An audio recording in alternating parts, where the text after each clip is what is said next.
मनमयी संत आर्यमन को बहुत गौर से देख रही थी। वह उनसे धीरे से बोली, आपको कैसे पता कि सब कुछ ठीक हो जाएगा? आर्यमान ने मुस्कुराकर जवाब दिया, क्योंकि कुछ भी हमेशा नहीं रहता। अगर कभी दुख है तो आगे सुख का भी आगमन होगा। कष्ट इसलिए हमारे जीवन में आते हैं ताकि हम संघर्ष करके बेहतर इंसान बन सकें। सोचो, अगर ईश्वर ने सिर्फ अंधकार न बनाया होता तो मनुष्य प्रकाश के महत्व को कैसे समझता। इसीलिए सुख और दुख हमारे जीवन का भाग है। मनमयी ने थोड़े बुझे स्वर में कहा, लेकिन हमारे साथ आज तक अच्छा नहीं हुआ और आगे? आर्यमन बीच में बोले, क्यों नहीं हुआ? जरा विचार करो, तुम कभी सच में खुश थीं? मनमयी उनकी बात सुनकर सोचने लगती है। पंडित जी और पंडितायन एक दूसरे को देख रहे थे। मनमयी बोली, हाँ, हम खुश होते थे जब सुमेध हमारे साथ होता था। हमें कान्हा जी से बात करके भी अच्छा लगता है। लेकिन मनमयी चुप हो गई। आर्यमन ने कहा, जी नहीं, उसके बारे में विचार मत करो। किसी एक इंसान की वजह से जिंदगी नहीं रुकती। मनुष्य को हर परिस्थिति में अकेले रहने के लिए तैयार रहना चाहिए। तुमने कभी गौर किया है, शमशान घाट तक चलने वालों का भी साथ 4 कदम का होता है। इसलिए अकेले पड़ने से कभी डरो नहीं। मनमयी उनकी बातों को बड़े ध्यान से सुन रही थी। उसे आर्यमन से आती हुई एक विशेष ऊर्जा महसूस हो रही थी। तभी एक नौजवान लड़का अंदर आया। वह देखने में उनका शिष्य लग रहा था। उसने आर्यमन से कहा, बाहर सभी आपका इंतजार कर रहे हैं, समय हो गया है, अब तुम चलो, मैं आता हूँ। आर्यमन ने कहा। वह लड़का चला गया। आर्यमन पंडित जी और मनमयी को देखते हुए बोले, इजाजत दीजिए, अब सभी लोग बाहर आए। अब प्रवचन और कथा शुरू होने का वक्त हो गया था। वह तीनों जाकर अपने स्थान पर बैठे। मनमयी अब भी संत आर्यमन के कहे बातों को सोच रही थी। कुछ ही पल के बाद मनमयी पर काफी असर हुआ। तभी उसे कुछ याद आया। वह पंडित जी और उनकी पत्नी की ओर देखती हुई बोली, बाबा, उन्हें कैसे पता चला कि सुमेध नहीं है? हमने तो बताया भी नहीं। पंडित जी उसकी बात सुनकर बोले, वो सिद्ध पुरुष हैं, उनके जैसे महात्मन को कुछ भी बताने की जरूरत नहीं है। वह इंसान के चेहरे को देखकर सब समझ लेते हैं। ओ, मनमयी बोली, तुम चिंता ना करो बेटी, उन्होंने कहा है ना, सब ठीक हो जाएगा, इसलिए अब निश्चिंत रहना। पंडिताइन ने कहा। मनमयी अपना सिर हिला देती है। सभी संतों का वहां आगमन हुआ और कार्यक्रम शुरू हुआ। मनमयी पहली बार इसका अनुभव कर रही थी। उसे आज बहुत अच्छा लग रहा था और आज वो समझ भी सकती थी कि सुमेध को इन सब चीज़ों से इतनी रुचि क्यों थी। आज की कथा और प्रवचन समाप्त हुआ। मनमयी संतुष्ट होकर पंडित जी के साथ लौटी। उसने अगले दिन भी जाने का फैसला लिया। अगले दिन भी वह संत आर्यमन से मिली। वह हमेशा अपने शिष्यों को सुविचार देते रहते थे। उनका शिष्य बनने के लिए लोगों की लंबी कतारें लगी हुई थीं। मनमयी रोज जाती थी और उसने बहुत कुछ संत आर्यमन से सीख लिया था। उसके बाद वह दिन भी आया जब शिविर का आखिरी दिन था। कथा समाप्त हुई। संत आर्यमन ने हाथ जोड़कर लोगों से आखिरी बार विदाई ली। वह अपने कक्ष के अंदर गए। मनमयी बहुत उदास थी। एक हफ्ते में वह अवसाद से दूर थी, क्योंकि उसके पास और कुछ सोचने का विकल्प ही नहीं था। लेकिन अब उसे कुछ खालीपन सा महसूस हो रहा था। उसे बुरा लग रहा था कि संत आर्यमन कल चले जाएंगे। वह बुझे मन से घर लौटी। रात के खाने का समय था। मनमयी बहुत ही गहरे विचारों में खोई हुई थी। उसके मन के भीतर द्वंद्व युद्ध चल रहा था। शायद किसी परिणाम तक पहुंचने की कोशिश कर रही थी, लेकिन पहुंच नहीं पा रही थी। उसका मन बहुत बेचैन हो रहा था। तभी पंडिताइन आई और उसे खाने के लिए बुलाया। चलो बेटी, खाना खा लो। मनमयी अपने ख्यालों से बाहर आई और उनके साथ आ गई। मनमयी खाने की थाली को घूर रही थी। फिर उसने सिर उठाकर पंडित जी को देखा। बाबा, हम कुछ कहना चाहते हैं आपसे। दोनों ने उसे देखा। बोलो बेटी, पंडित जी बोले। मनमयी कुछ पल रुककर बोली, हम संत आर्यमन के शिष्य बनना चाहते हैं। हम भी उनके साथ जाना चाहते हैं। मनमयी की बात सुनकर दोनों सन्न रह गए। उन्होंने अविश्वास से उसे देखा। पंडिताइन बोली, क्या कह रही हो बेटी, तुम संत आर्यमन के संग जाना चाहती हो? मनमयी ने अपना सिर हाँ में हिला दिया। पंडित जी थोड़ी परेशानी से बोले, साथ में बेटी, तुम जानती हो ना क्या कह रही हो? हाँ बाबा, हम सच कह रहे हैं। हमें भी उनका शिष्य बनना है और आप सबने ही तो कहा हमसे कि हम अपनी जिंदगी नए सिरे से शुरू करें, तो हमने ये फैसला बहुत सोच समझ कर लिया है। हम अपने जीवन को समर्पित करना चाहते हैं, क्योंकि पिछले 1 हफ्ते में हमें इस बात का एहसास हो गया कि हमारा तो हम में कुछ है ही नहीं। मनमयी ने कहा, लेकिन बेटी, जितना तुम सोच रही हो वह उतना भी आसान नहीं। तुम लड़की हो। और पंडित जी ने कहा, आप इसलिए परेशान हो रहे हैं क्योंकि हम लड़की हैं। हम समझ रहे हैं, लेकिन हमें ये मौका दोबारा नहीं मिलेगा। हमारी अंतरात्मा से आवाज आ रही है कि ये शिविर खास हमारे लिए ही लगा, ताकि हमारे जीवन में बदलाव आ सके। और आप सबने ही तो हमें समझाया है कि कुछ भी बेवजह नहीं होता, तो इसके पीछे भी कोई कारण होगा। मनमयी बोली। पंडित जी कुछ देर चुप रहे। मनमयी उन्हें खामोश देखकर बोली, बाबा, अगर आप हमें इजाजत नहीं देंगे तो हम कैसे जाएंगे? मान जाइए, आपका हाँ कहना जरूरी है। ये सुनहरा मौका दोबारा हमें नहीं मिलेगा। पंडित जी ने उसे देखा और बोले, ऐसी बात नहीं है बेटी, हम तुम्हारे जीवन में कोई बंधन नहीं लगा रहे हैं। हाँ, थोड़ी चिंता है, इसलिए कह रहे हैं। और हमें संत आर्यमन पर पूरा भरोसा है। वह बहुत अच्छे इंसान हैं। बहुतों की जिंदगी उन्होंने संवारी है। तो वाह वाह, कल चल के आप उनसे बात करिए ना। वो सुबह होते ही चले जाएंगे। अगर आप उनसे बात करेंगे तो वह जरूर मान जाएंगे। आप करेंगे ना उनसे बात? पंडित जी कुछ सोचकर बोले, ठीक है, हम कल उनसे बात करेंगे, लेकिन बेटी एक बार अच्छे से विचार कर लो। मनमयी मुस्कुराकर बोली, हमने सोच लिया है बाबा, अब ये जीवन हमारे कान्हा जी को ही समर्पित है। भोर होते ही मनमयी उठ बैठी। उत्सुकता की वजह से रात को उसे नींद भी नहीं आई थी। सूर्य की किरणें अपनी लालिमा आकाश पर बिखेर रही थीं। पंछी उन्मुक्त गगन में उड़ रहे थे। रोज की भांति उसने सारे काम कर दिए और पंडिताइन को कुछ भी नहीं करने दिया। पंडित जी जल्दी से तैयार हुए और मनमयी को आवाज लगाई, चलो बेटी, अब हमें निकलना होगा। मनमयी जवाब देती हुई, हाँ आई बाबा। दोनों चौखट तक आ गए। तब पंडिताइन बोली, अरे रुको दोनों। उनकी आवाज सुनकर दोनों रुक गए। वह भागकर मनमयी के पास आई और उसे देखकर बोली, बिटिया, तुमने अब तक जो कुछ भी हमारे लिए किया उसके लिए शुक्रिया, और अगर हमसे कोई गलती हुई हो तो माफ करना। मनमयी हैरानी से बोली, आप ऐसा क्यों बोल रही हैं? अगर संत महाराज मान गए तो तुम उधर से ही चली जाओगी। विदाई लेने का हमें अवसर नहीं मिलेगा। वह बोलते हुए वह भावुक हो गईं। तुम्हारे चले जाने से ये आंगन सूना हो जाएगा। कुछ ही दिन में हम संतानहीन प्राणियों ने संतान का सुख भोग लिया। मनमयी की आंखें भीग गई थीं। उसने उन्हें गले से लगा लिया। इधर पंडित जी भी उससे नजरें बचाकर अपनी आंख पोंछते हैं। अब हमें जाना होगा, कहीं देर ना हो जाए पहुंचने में, उन्होंने कहा। मनमयी झुककर पंडिताइन के पैर छूती है। उन्होंने उसे आशीर्वाद दिया, खुश रहो, देवी मैया करे तुम्हारी झोली खुशियों से भर जाए। पंडित जी और मनमयी शिविर वाले स्थान पर आए। वहां से शिविर हटाया जा रहा था और सभी लोग जाने की तैयारी में लगे थे।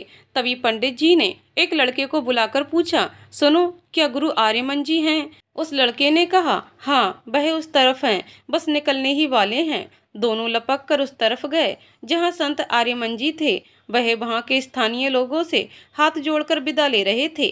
तभी पंडित जी और मनमयी उनके पास आए और उन्हें प्रणाम किया। आर्यमन ने उन्हें देखा और स्वभाव अनुकूल मुस्कुराए। महाराज, ये बच्ची आपसे कुछ कहना चाहती है। पंडित जी ने कहा, कहो पुत्री, क्या बात है? संत आर्यमन ने स्थिर स्वर में कहा, हम भी आपके साथ चलना चाहते हैं, हमें भी अपना शिष्य बना लीजिए। मनमयी घबराते हुए बोली। कुछ लोग आपस में फुसफुसाने लगे, लेकिन क्यों? क्या इसके पीछे कोई कारण है? आर्यमन ने पूछा। मनमयी थोड़ा उदास होकर बोली, कारण? सच कहें तो कारण हमें भी नहीं पता, लेकिन आपसे मिलने के बाद ये विचार आया। हमने बहुत सोचा भी, और तब हमारी अंतरात्मा ने ये फैसला लेने को कहा कि हम जाएं। हम कान्हा जी को भी बहुत मानते हैं, वही हमारे सब कुछ। बचे हुए जीवन में उनकी आराधना करना चाहते हैं। संत आर्यमन उसकी बात सुनकर बोले, यदि अंतरात्मा से आवाज आए तो निसंदेह समझ लेना चाहिए कि वह स्वयं ईश्वर की आवाज है। लेकिन फिर भी पूछना चाहूंगा कि तुम और किस चीज की कामना करती हो? तुम्हारी लक्ष्य प्राप्ति क्या है? मनमयी ने कहा, बस शांति और थोड़ा सा सुकून। आर्यमन उसकी बात सुनकर मुस्कुराए। तुम्हारी उम्र अधिक नहीं लगती, फिर भी मैं तुम्हारे अंदर परिपक्वता देख सकता हूँ। तुम कितने वर्ष की हो? जी, हम 18 वर्ष के हैं। मनमयी बोली, ठीक है, तुम हमारे साथ चल सकती हो। आर्यमन ने कहा। मनमयी बहुत खुश हो गई। ये सुनकर पंडित जी को भी खुशी हुई। तभी आर्यमन का एक शिष्य बोला, क्षमा करिए स्वामी, लेकिन ये बालिका। आर्यमन उसकी बात काटकर बोले, मुझे इंसानों की परख है, मैं किसी भी इंसान को ऐसे ही नहीं स्थान देता और न ही उन्हें अपने साथ लेकर जाता हूँ। तुम जब मुझसे मिले थे तो तुम्हें याद है तुम कितने वर्ष के थे? केवल 14 वर्ष के, लेकिन मैंने तुम्हारी उम्र देखने के बजाय तुम्हारा तेज देखा और तुम्हारी महत्वाकांक्षा को, और वही तेज और महत्वाकांक्षा में इस बालिका में देख सकता हूँ। उनकी बात सुनकर सभी चुप हो गए और किसी ने कोई सवाल नहीं किया। थोड़ी देर बाद आर्यमन और मनमयी ने पंडित जी से विदा लिया। पंडित जी थोड़े दुखी थे मनमयी के जाने से, लेकिन उन्होंने उसे नहीं रोका। मनमयी चल पड़ी थी अब एक नए रास्ते पर, एक नई मंजिल को पाने, और उसके होठों पर एक मुस्कुराहट थी। 3 साल बाद वह एक सुंदर सी जगह थी। संत आर्यमन का वह मूल निवास स्थान था। उनका आश्रम शहर और गांव से हटकर स्थित था, जहां पर वह अपने शिष्यों को शिक्षा देते थे। वहां चारों तरफ हरियाली थी और फूलों का एक सुंदर विशाल बागान भी था। वहां की बह रही हवा में शीतलता थी और चारों तरफ एक शुद्ध और भीनी सुगंध फैली हुई थी। एक अजीब सा सुकून था वहां मात्र आने भर से प्रत्येक मनुष्य को अपनी इंद्रियां शिथिल होती हुई महसूस होती थीं। हर जगह शांति थी। आर्यमन को वहां सब गुरुदेव ही बुलाते थे और आज भी वह अपने शिष्यों को शिक्षा दे रहे थे। प्रत्येक 6 माह में उनके शिष्यों की एक टुकड़ी जनमानस को जागरूक करने के लिए भेजी जाती थी। कुछ शिष्य उनकी आज्ञा का पालन करके पहले ही जा चुके थे और कुछ के लौटने का समय हो गया था। ये निश्चित नहीं होता था कि वे सब कब लौट कर आएंगे। फूलों के बागान में मनमयी एक पेड़ के नीचे ध्यान की मुद्रा में बैठी हुई थी। उसने एक सफेद साड़ी पहनी थी जिसके किनारों पर पीले रंग की धारियां बनी हुई थीं। उसके गले में तुलसी की कंठी माला थी और माथे पर पीले चंदन का टीका लगा हुआ था। उसके लंबे काले बाल मंद हवा के झोंकों से लहरा रहे थे। मनमयी के चेहरे पर एक तेज नजर आ रहा था। वह उस सादगी में भी बहुत आकर्षक लग रही थी। ये 3 साल बहुत खास थे उसके लिए। संत आर्यमन ने उसे बहुत कुछ सिखा दिया था। उसे उन्होंने गीता का अध्ययन कराया और वेदों का भी ज्ञान दिया। यहाँ आने के बाद वह थोड़ा घबराई, लेकिन बाद में उनके शिष्य मनमयी के साथ भी हिल मिल गए। गुजरते वक्त के साथ वहाँ मनमयी के अलावा भी कुछ लड़कियां आईं जिनसे मनमयी की मित्रता हो गई। वो लड़कियां भी किसी न किसी कारणवश अपना घर छोड़कर आई थीं। मनमयी अब अपने जीवन से एक हद तक संतुष्ट थी, मगर सुमेध को खोने का गम अभी भी उसके सीने में था। लेकिन वह चेहरे से किसी को भी ये जाहिर नहीं होने देती थी। न ही उसने ये बात अपनी सहेलियों को ही बताया था। वह अब भी ध्यान की ही मुद्रा में बैठी थी। तभी उसकी वहाँ 2 सखियाँ गीता और ममता आईं। गीता ने मनमयी को देखकर कहा, अरे कब तक यहाँ ऐसे ही ध्यान लगाना है, अब बाहर आओ। मनमयी अपनी आंखें खोलती है और सामने उन दोनों को देखती है। उसने मुस्कुराकर कहा, बस आ ही रही थी, तब तक तुम दोनों आ गईं। ममता ने कहा, चल झूठी, हम दोनों जानते नहीं क्या, बुलाने ना आए तो तुम इस ध्यान में ही रह जाओ। मनमयी हंस दी उनकी बात सुनकर। उसके बाद बोली, अच्छा तैयारियां कैसी चल रही हैं, बोलो कब तक आएंगे। ममता ने बताया, उसी के लिए तो तुम्हें बुलाने आए हैं, सारी तैयारियां हो चुकी हैं। गुरुदेव ने खास तुमसे फूलों की माला तैयार करने को कहा है।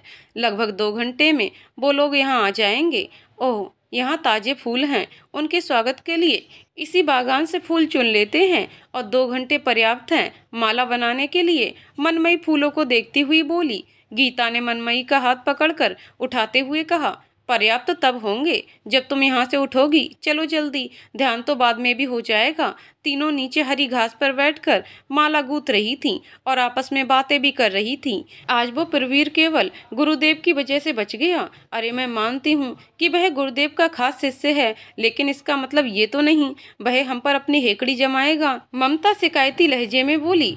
मनमयी ने शांत स्वर में कहा, कोई बात नहीं, मुझे पता है वह थोड़ा अभिमानी है, लेकिन इंसान बुरा नहीं है। यहाँ आने के बाद गुरुदेव के अलावा सबसे ज्यादा उसी ने मेरी सहायता की है, लेकिन मुझसे तो पहले दिन से ही सीधे मुंह बात नहीं किया। ममता ने कहा। गीता हंसने लगी, क्योंकि तुम भी कुछ कम नहीं, मुझसे तो ठीक से बोलता है। मनमयी हौले से मुस्कुराई। ममता ने गीता को अपनी कोहनी मारी, लेकिन अगली बार उसकी नहीं सुनूंगी, समझता क्या है खुद को। ममता उन दोनों से बोली। गीता फिर बोली, अब पुरुष है तो पुरुष ही समझेगा अपने को, औरत तो समझेगा नहीं। ये सुनकर ममता चिढ़ गई और बोली, तुम दोनों मेरी तरफ हो या उसकी? मनमयी बोली, अरे ये भी कोई पूछने की बात है, तुम्हारी तरफ। माला को तैयार करने के बाद तीनों आश्रम के अंदर गईं। मनमयी संत आर्यमन के पास गई। उसने उनके कमरे का दरवाजा खटखटाया, हालांकि वह खुला ही हुआ था। आपने मुझे बुलाया था गुरुदेव। आर्यमन ने मनमयी को देखा। वह प्रवीर को कुछ निर्देश दे रहे थे। उन्होंने मनमयी को अंदर बुलाया। हाँ, अंदर आ जाओ। मनमयी अंदर आई। प्रवीर उसे देखकर मुस्कुराया। बदले में मनमयी भी मुस्कुराई। आर्यमन ने कहा, मैंने तुम्हें यहाँ इसलिए बुलाया है ताकि आज जो हमारे शिष्य देश भ्रमण करके वापस आ रहे हैं, तुम उनका स्वागत भव्यता से कर सको। मैं प्रवीर को भी वही समझा रहा था। जी गुरुदेव। मनमयी बोली, तुम प्रवीर और हेमंत, तुम तीनों की जिम्मेदारी होगी कि कोई कमी ना रहे। थोड़ी देर में वह पहुंचते ही होंगे। तुम सब मुख्य द्वार पर खड़े रहोगे उनके लिए। आर्यमन ने कहा। प्रवीर और मनमयी उनकी बात ध्यान से सुन रहे थे। उन्होंने कुछ और समझाया और उसके बाद उन्हें जाने का आदेश दिया। कुछ देर बाद उनके शिष्यों की टुकड़ी वहां आ गई। मनमयी प्रवीर हेमंत के साथ द्वार पर खड़ी थी। उसके हाथों में आरती की थाल थी। जब वह सब कुछ पास आए तो मनमयी ने देखा वह 5 लोग थे। सभी नौजवान लड़के ही थे। किसी की भी अधिक उम्र नहीं लग रही थी। मनमयी आरती की थाल लेकर कुछ आगे बढ़ी। तभी आरती की थाल उसके हाथों से छूटते छूटते बची। अचानक से ही उसके शरीर में करंट सा दौड़ा। आश्चर्य और रोमांच से उसकी आंखें बड़ी हो गईं, क्योंकि आर्यमन के उन 5 शिष्यों में एक सुमेध भी था जो जिंदा खड़ा था। वह भी मनमयी को देखकर हैरान था। दोनों एक दूसरे को देखकर हतप्रभ थे। मनमयी के आगे वो सारे बीते लम्हे किसी फिल्म की तरह चलने लगे। उसकी आंखें डबडबाईं। एक पल को वह फिर भी सोच रही थी, कहीं ये कोई सपना तो नहीं। और दूसरी तरफ यही हाल सुमेध का था। उसकी नजरें मनमयी पर टिकी हुई थीं। वह भी उसे ऐसे देख रहा था जैसे वह दुनिया का 8वां अजूबा हो। तभी प्रवीर ने मनमयी को कहा, मनमयी क्या हुआ? आरती शुरू करो, इन्हें अंदर भी लेकर जाना है। मनमयी उसकी आवाज़ सुनकर जैसे होश में आ गई। फिलहाल वो बहुत विचलित थी और उसके सजीव व्यवहार को ममता, गीता, प्रवीर और हेमंत ने देखा, लेकिन सबका ध्यान अभी बाकी चीज़ों पर था। मनमयी ने कांपते हाथों से उनकी आरती की और सबको टीका किया। जब उसने टीका लगाने के लिए सुमेध की तरफ हाथ बढ़ाया, उसके हाथ बुरी तरह से कांप रहे थे। टीका लगाते ही दोनों को वही जाना पहचाना एहसास हुआ। मनमयी इस छुअन को पहचानती थी। हेमंत धीरे से प्रवीर के कान में बोला, क्या हुआ इसे? ये ऐसा क्यों व्यवहार कर रही है? प्रवीर भी उलझन से अपना सर हिला देता है, मुझे नहीं ज्ञात। गीता और ममता ने भी एक दूसरे को देखा। गीता आगे बढ़कर बोली, मनमयी तुम ठीक हो ना? हाँ मैं ठीक हूँ, बोलकर मनमयी पीछे हटी। सुमेध को अब गीता के मुंह से मनमयी सुनकर यकीन हो गया कि वही है। हेमंत और प्रवीर ने उसके गले में एक एक करके माला डाला और उन्हें अंदर लेकर आ गए। मनमयी अकेले वहीं खड़ी रही। उसे फिर से रोना आ रहा था। उसे लगा था चीजें अब बदल गई हैं, लेकिन सुमेध को सामने देखकर वह कमजोर पड़ गई थी। लेकिन उसके होठों पर मुस्कान भी आ गई। सुमेध जिंदा है, मगर कैसे? तो क्या उसकी मौत की खबर झूठी थी? लेकिन उसकी माँ ने भी तो कहा था कि वो नहीं रहा। मनमयी खुद से बड़बड़ाई। उसके पास सवाल बहुत सारे थे, लेकिन उनका जवाब नहीं था। रात हो गई थी। सुमेध अपने कमरे में आराम कर रहा था, लेकिन जब से उसने मनमयी को देखा था, उससे मिलने के लिए व्यग्र था। साथ ही वह ये भी सोच रहा था कि मनमयी यहाँ तक पहुँची कैसे? उसकी तो शादी हो गई थी। और इससे भी ज़्यादा उसे ये ख्याल परेशान कर रहा था कि अब तक उससे मिलने क्यों नहीं आई। क्या वह उसे पहचान नहीं सकी? लेकिन उसके चेहरे के भाव बता रहे थे कि वह पहचान चुकी है। फिर आई क्यों नहीं? सुमेध बड़बड़ाया। वह उठकर खिड़की के पास आया। उसने देखा बाहर पूरा चांद खिला हुआ है। सुमेध को नींद नहीं आ रही थी, इसलिए वह बाहर आया। उसने आश्रम के अन्य दरवाजों को देखा जो बंद थे। वह सोच रहा था इनमें से मनमयी का कमरा कौन सा होगा। चलते चलते वह पुष्प वाटिका की तरफ गया। चारों तरफ सन्नाटा छाया हुआ था। तभी उसकी नज़र वहाँ एक झूले पर बैठी मनमयी की ओर गई। मनमयी की पीठ सुमेध की तरफ थी, लेकिन सुमेध उसे देखकर पहचान गया। वह सोच रहा था उसके पास जाए कि नहीं, लेकिन मनमयी से मिलने और बात करने के लिए वह उत्सुक भी था। रोमांच से उसके शरीर ने झुरझुरी ली। वह लड़खड़ाते कदमों से उसकी तरफ बढ़ा। तभी भूमि पर पड़ी एक लकड़ी पर उसका पैर पड़ गया। वह आवाज बहुत तेज नहीं थी, लेकिन हर तरफ खामोशी होने की वजह से वह आवाज मनमई के कानों तक पहुंची गई। उसने मुड़कर तुरंत पीछे देखा और उसे सुमेध नजर आया। मनमई खड़ी हो गई। उसके चेहरे पर कोई भाव नहीं था, लेकिन कुछ नाराजगी थी। सुमेध उसे घूरने लगा। आज वो उसे कितने सालों बाद देख रहा था, लेकिन वह पहले से भी ज्यादा सुंदर लग रही थी। सुमेध का दिल जोरों से धड़कने लगा। उसने अपने कदम दोबारा बढ़ाए, लेकिन सुमेध के आने से पहले ही वो वहां से मुड़कर वापस आश्रम में जाने लगी। सुमेध उसकी ये हरकत देखकर चौंक गया। उसे लगा मनमई उसे देखकर खुश होगी और उससे बात करेगी, लेकिन ये तो उसे देखकर जाने लगी। सुमेध जल्दी से आगे बढ़ा और मनमई की कलाई पकड़कर उसे रोक लिया। मनमई हैरान हो गई। मनमई बिना कुछ बोले ही अपनी कलाई छुड़ाने की उससे कोशिश करती है, लेकिन सुमेध नहीं छोड़ता और उसे अपने करीब करके बोला, मई क्या हुआ है? तुम ऐसे क्यों जता रही हो जैसे मैं कोई अजनबी हूँ? मैं तुम्हारा सुमेध हूँ। मनमई उसे देखने लगी। सुमेध, वो भी मेरे? हाँ, लेकिन वो तो अपने माँ बाप को और मुझे छोड़कर 3 साल पहले ही जा चुका है। सुमेध समझ गया वह नाराज है। उसने गहरी सांस ली और बोला, नहीं मई, मैं जिंदा हूँ, मतलब था, लेकिन तुम्हारी शादी के दिन वो मैं इतना परेशान हो गया कि वो। सुमेध चुप हो गया। मनमई उसे घूर रही थी। बोलो, चुप क्यों हो गए? सुमेध ने कहा, जानता हूँ मुझसे गलती हुई है, बल्कि पाप हुआ है, लेकिन तुमसे दूर रहने का गम बहुत भारी था मेरे लिए। मैं खुद को मना नहीं पा रहा था कि तुम किसी और की होने जा रही हो। मैं बिल्कुल टूट गया था अंदर से, यहाँ तक कि मुझे कोई समझने वाला भी नहीं था जिससे मैं अपने दिल की बात बता थोड़ा बोझ कम कर सकता। इसीलिए तुम्हारे शादी वाले दिन मैं घर छोड़कर आ गया और अपने पीछे एक चिट्ठी छोड़ आया कि मैं आत्महत्या कर रहा हूँ। ये सब सुनकर मनमई सन्न रह गई। उसे सुमेध पर गुस्सा आ रहा था और तुम्हारे लिए ये करना आसान भी था, है ना? मैं तुम्हारे घर गई थी एक दिन, सालों हो गए, तब तुम्हारी माँ से मिली थी। पता भी है वो कितनी दुखी थी। ये सब करते हुए तुमने एक बार भी नहीं सोचा तुम्हारे माँ बाप और मुझ पर क्या गुजरेगी? जरा भी ख्याल नहीं आया हमारा। ये सब बोलते हुए मनमई की आंखें छलछला उठीं। सुमेध मनमई का चेहरा अपने दोनों हाथों में थाम कर बोला, माफ़ कर दो मई, मुझे माफ़ कर दो। मुझसे बहुत बड़ी भूल हुई है, लेकिन तब मैं बहुत अकेला था। जो समझ आया वो कर दिया। मुझे इस बात का भी अफसोस है कि मेरे माँ बाबा को मेरी वजह से तकलीफ पहुंची, लेकिन उस वक्त मेरी भावनाएं मेरे नियंत्रण से बाहर थीं। तुम सच में बहुत बुरे हो। तुम नहीं जानते तुम्हारे बिना मैं कैसे जी रही थी। हर रोज एक नई मौत मरती थी। वो तो यहाँ आ गई, वरना। मनमई बोली। सुमेध ने उसे सीने से लगा लिया। दोनों एक दूसरे के गले लगे सुबकते रहे। सुमेध मनमई से अलग होते हुए बोला, मगर एक बात बताओ, तुम्हारी तो शादी हो गई थी ना, तो फिर मतलब तुम यहाँ, और तुम्हें देखकर भी नहीं लग रहा है कि तुम शादीशुदा हो। मनमई ने गहरी सांस ली। दोनों झूले पर बैठे हुए थे और मनमई अपनी जिंदगी के बारे में बता रही थी, जो कुछ भी सुमेध के जाने के बाद हुआ। और उसके बाद बाबा ने मुझे गुरुदेव से मिलवाया। उनसे मिलकर मुझे बहुत अच्छा लगा। जब उनका प्रवचन पूरा हुआ और वह जाने वाले थे, तब मैंने फैसला लिया कि मैं उनके साथ जाऊंगी, और बस गुरुदेव मान गए। फिर मैं यहाँ आ गई। सब सुनने के बाद सुमेध बहुत परेशान हुआ। उसने मनमई का माथा चूमा। इतना कुछ हो गया मेरे जाने के बाद, और तुम भी पागल हो। तुम आत्महत्या करने जा रही थी। सुमेध ने उसे झिड़का। मनमई ने सिर झुका लिया। तो क्या करती? और कोई रास्ता भी तो नहीं बचा था। हार चुकी थी मैं, और जब तुम्हारे बारे में पता चला तब और भी ज्यादा बिखर गई थी। लेकिन अब देखती हूँ तो सच में पता चलता है कि वो भी इसलिए ही हुआ ताकि मैं यहाँ तक पहुँच सकूँ।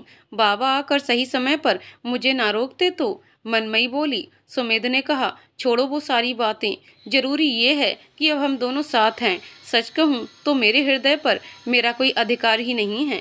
ये तो आज भी तुम्हारे लिए धड़कता है। हाँ, मैं पहले से थोड़ा बदल जरूर गया हूँ, लेकिन एक चीज़ है जो आज भी नहीं बदली, और वो है मेरा तुम्हारे लिए प्यार।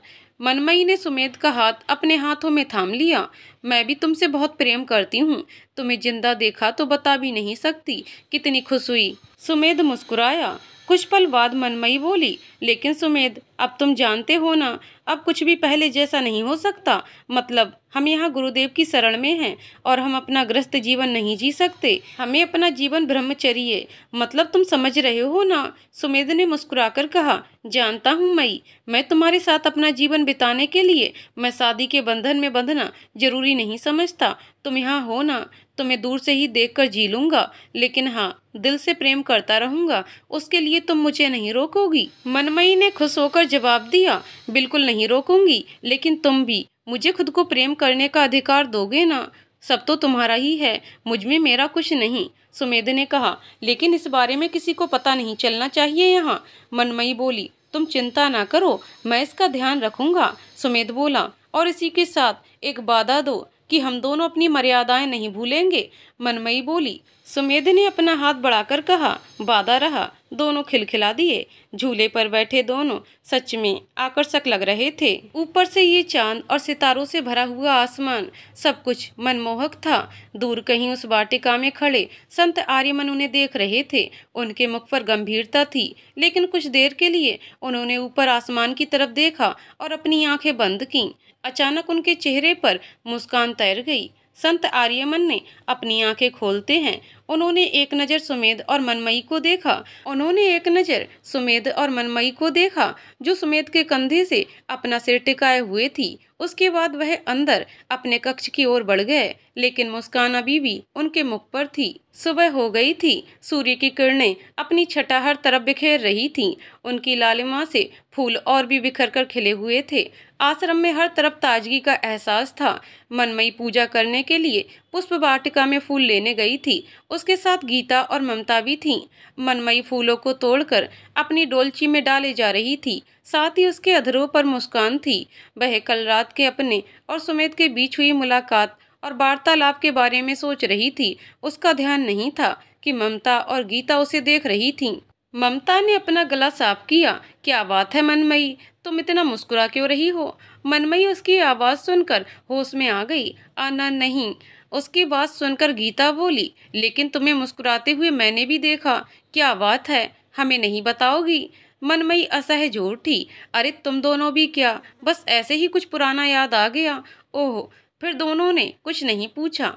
मनमयी फूल तोड़ ही रही थी कि तभी थोड़ा आगे बढ़ने पर उसे सुमेध दिखाई दिया। वह भी वहां फूल लेने के लिए आया था। सुमेध ने उसे देखकर हल्के से सिर हिलाया और मुस्कुराया। मनमयी भी बदले में मुस्कुराई। उसने देखा कि गीता और ममता उससे कुछ ही दूरी पर थीं। वह नहीं चाहती थी कि वो दोनों उसे सुमेध के साथ देख लें। सुमेध यहाँ वहाँ देखते हुए बोला, मई, क्या हम दोबारा मिल सकते हैं? मनमयी चौंक कर बोली, अभी किसी ने देख लिया तो? अरे नहीं नहीं, मैं अभी नहीं कह रहा, लेकिन जब तुम खाली हो, सुमेध ने कहा। मनमयी कुछ पल सोचकर बोली, ठीक है, दोपहर में आश्रम के आगे वाले बाग में मिलते हैं, वहाँ पे ज्यादातर कोई नहीं जाता। हम ठीक, सुमेध ने मुस्कुराकर कहा। तभी ममता मनमयी को आवाज लगाती हुई बोली, मनमयी चलें, और कितने फूल लेने हैं? मनमयी हड़बड़ा गई। नहीं, बस हो गया। ठीक है, तुम जाओ, सुमेध ने कहा और वापस जाने लगा। मनमयी भी चल दी। दोपहर का वक्त था। दोनों धीरे धीरे कदमों से आगे बढ़ रहे थे और साथ ही उनकी बातें भी जारी थीं। कल रात कई सालों के बाद चैन की नींद सो सकी थी। आश्रम में आकर वैसे भी जिंदगी एक हद तक सामान्य होने लगी थी, लेकिन तुम्हें यहाँ देखना सबसे सुखद अनुभव है, मनमयी बोली। हम और मैं भी, लग रहा है जैसे सीने पर से कोई बोझ उतर गया। कितना गुबार था जो अपने अंदर दबाए हुए था, लेकिन तुमसे मिलकर सब ठीक हो गया, सुमेध ने कहा।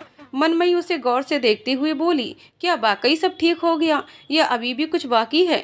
सुमेध उसे नासमझ वाले भाव से देखता है। मैं समझा नहीं मई, तुम क्या कहना चाहती हो? तुम्हें अपने परिवार की याद नहीं आती? कभी उनसे मिलने का मन नहीं करता? मनमयी ने पूछा। ये सुनकर सुमेध अपनी जगह कसमसाया। उसके चेहरे पर दर्द के भाव आ गए। सुमेध, मनमयी बोली। सुमेध उसे देखता है। तुम अपने परिवार से बाद में भी तो मिल सकते थे ना, तो वापस गए क्यों नहीं? कम से कम तुम जिंदा हो ये बात तो बता ही सकते थे, तो ऐसा क्यों नहीं किया? सुमेध कुछ पल सोचने लगा। वह गहरी सांस लेकर बोला, सच तो ये है मई कि मुझे अपने माँ बाप की याद आज भी बहुत आती है। सबसे ज़्यादा पछतावा इस बात का है कि मैंने उन्हें इतना बड़ा दर्द दे दिया, अपनी मौत की झूठी बात बोलकर। ऐसा नहीं है कि मैंने कभी उनसे मिलने के बारे में नहीं सोचा, बल्कि मेरी हिम्मत ही नहीं हो रही थी उनका सामना करने की। इतना सब करने के बाद मैं दोबारा उनसे कैसे नजरें मिलाता।